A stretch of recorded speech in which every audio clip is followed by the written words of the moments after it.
Hey yo yo yo, salut les turfeuses, salut les turfeurs, bienvenue pour un nouveau pronostic de Benoît Requin. Ok, place au pronostic du quintet du dimanche 30 mars, direction Auteuil pour le prix Rose or No, 3900 mètres, 16 partants, réunion 1, course 3, indice de confiance 2 sur 5. Petit retour sur le quintet de ce samedi, il y a eu du trouble fait à l'arrivée. Ok, c'est parti, on commence le pronostic et on commence avec le numéro 1, Fiston de Bécon, et on écoute Michael Serreur. Ouais, Fiston de Bécon, il va très bien, il a du travail derrière lui, il semble prêt à pouvoir effectuer son retour à la compétition. Maintenant, cela reste une rentrée, tout en portant beaucoup de poids. Maintenant, il a quand même un physique imposant et devrait pouvoir s'en accommoder. Avant le coup, je le vois plus pour une place. Ouais, moi, malgré le poids et cette rentrée, ce numéro 1 me plaît beaucoup. Je l'ai gardé, mais en fin de combinaison.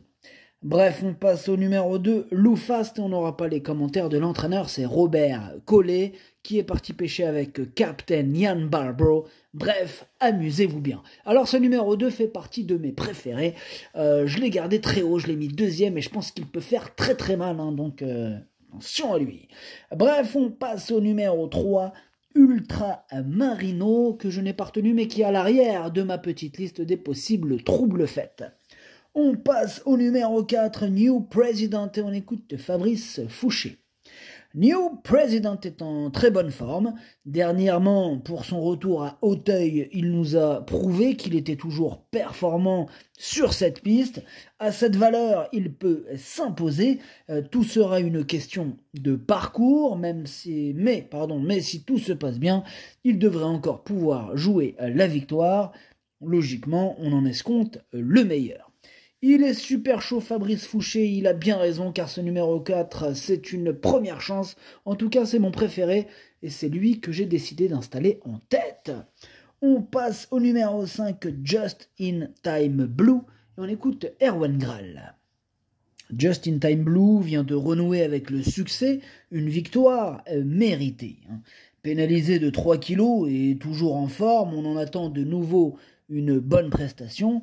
On a fait l'impasse sur le dernier quintet pour lui donner de la fraîcheur et j'espère le voir terminer dans la bonne combinaison.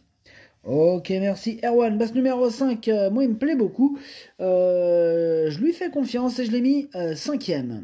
Bref, on passe au numéro 6, Rêve de Prince. On écoute Jean-Raymond Breton.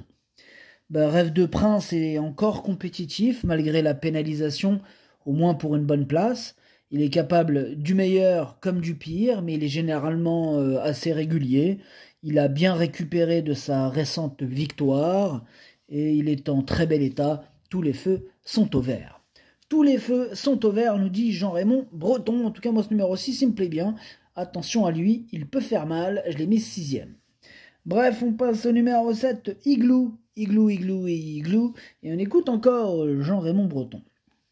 Oui, c'est encore moi, je vous présente aussi ce numéro 7, Igloo, qui est surprenant, car il a vraiment bien couru la dernière fois, ce qui est très encourageant. Le cheval montre qu'il est compétitif à ce poids, même si je pense qu'il a été pénalisé trop rapidement. Nous le courons car il est encore bien.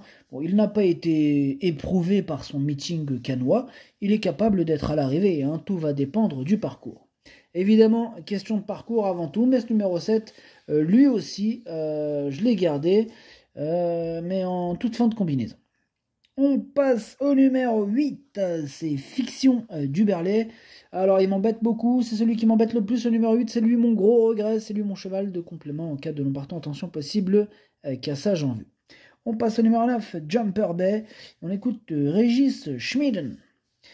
Jumper Bay va bien, il s'est bien comporté dernièrement et j'espère qu'il pourra confirmer sa récente bonne 3e place. La piste va sécher, mais ce n'était pas si pénible que cela récemment. J'espère vraiment le voir répéter ce qu'il vient de montrer. Moi, il me plaît beaucoup ce numéro 9, il fait même partie de mes préférés.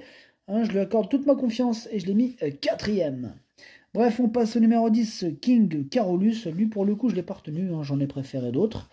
Le 11, Lady Kerr, lui, je l'ai pas retenu non plus, mais attention, c'est un regret, c'est mon deuxième cheval de complément en cas de non partant. Le numéro 12, c'est Joyeuse Haleine, et on écoute Étienne Dandinier. Joyeuse Haleine a été éliminé dans le prix Luther 3 la semaine passée, c'est donc un peu un engagement par dépit. Ceci étant, ce n'est pas une si mauvaise chance que cela en bas de tableau, elle peut espérer prendre une place. Ouais, mais moi je pense même qu'elle va prendre une très bonne place, parce que je l'ai mis carrément 3e ce numéro 12. On passe au numéro 13, Eagle du Lemo. Bon là je suis moins chaud avec lui, je ne l'ai pas du tout retenu, j'en ai préféré d'autres. D'ailleurs comme le numéro 14, Chichi de la Vega, lui non plus je ne l'ai pas retenu. Bref, on passe au numéro 15, Idéal du Chenet. Alors lui, je ne l'ai pas retenu, ce numéro 15, mais attention, c'est lui le chef et le capitaine de ma petite liste des possibles casseurs de tickets repérés. Et on termine avec le numéro 16, King of Run. Lui aussi est sur ma liste et en plein milieu de ma petite liste des possibles troubles faites.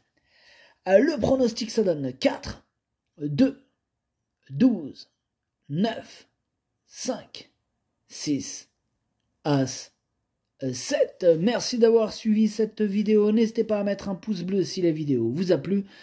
Pour accéder à tous mes tickets pour la course du quintet, rendez-vous directement en description de la vidéo.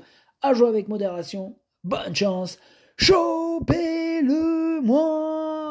Ciao.